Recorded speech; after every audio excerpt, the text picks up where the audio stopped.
Hi, my name is Dave Quammen. I'm an assistant athletic trainer at the College of St. Scholastica. I have a Bachelor's of Science in Athletic Training from Minnesota State University and a Master of Science in Education with a concentration in athletic training from Old Dominion.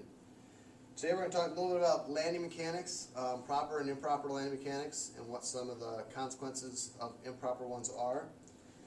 So first we're going to talk about the front view or the frontal plane, then we'll go to the sagittal or side view. So from the front, what we want is a completely upright and vertical trunk. We don't want to be side bending and we don't want to be rotating. We want to stay just our trunk right here, very vertical and upright. Next, at our feet, we want to be about shoulder width apart. We want our feet pointing straight forward. We don't want any internal rotation with our feet. We can have a little bit of external, but we want relatively feet pointing straight forward. Then moving up, we want our knees to be right in line with our toes, our knees to be in line with our hips, and our hips to be in line with our shoulders. So one straight line. What we don't want is any knee valgus, which puts a lot of stress on your ACL. So we don't want that at all. We want to stay out, perfect alignment, one straight line from our toes, knees, hips, and shoulders. From a sagittal plane view, what we want is we want to land in about 30 degrees of knee flexion. So that's about like this, and that's what we want to land in. We don't want to land upright. We want to be bent at our knees, and then we want to move through at least 90 degrees of knee flexion. So from that initial 30, we want to go to about 120, which is 90 degrees. So that's landing at 30 and then moving through 90 degrees. We also want a lot of flexion at our hip, which is this angle right here.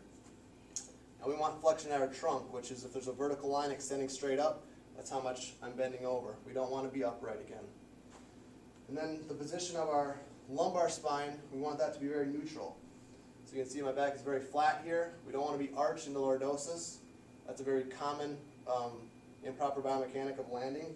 What that does, that lordosis in your lumbar spine, results in internal rotation of your hips, which brings your knees into valgus, again placing a lot of stress on your ACL. So, some common mistakes people do when landing. One, from the frontal view, is that they have that knee valgus. Again, that puts a lot of stress on our ACLs.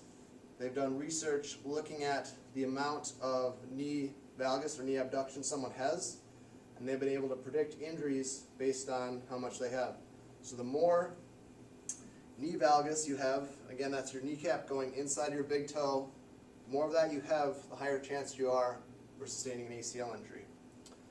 The other big thing that people do improperly is landing very extended and upright. So they land with not much knee flexion, not very much hip flexion, or trunk flexion.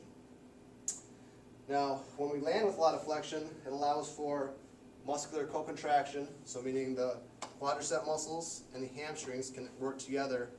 They increase joint contact forces, increase joint compression, and they absorb all the force from the landing.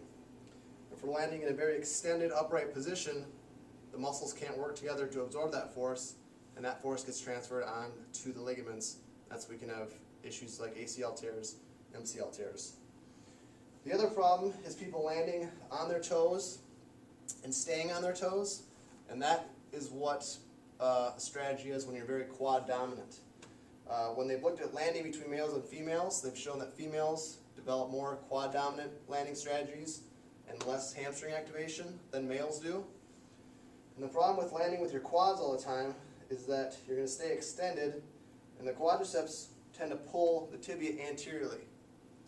The ligament that resists that anterior tibial translation is your ACL. So if you're landing very quad dominant, very extended, your quads are pulling on your ACL, and you're also not allowing your muscles to absorb that force. So again, that force is being transferred to your ligaments. So just quick recap, we want to avoid the knee valgus. We want to avoid that extended position. We want to get a lot of flexion at our joints when we land. That helps to absorb force, helps to protect our joints, and helps keep us healthy.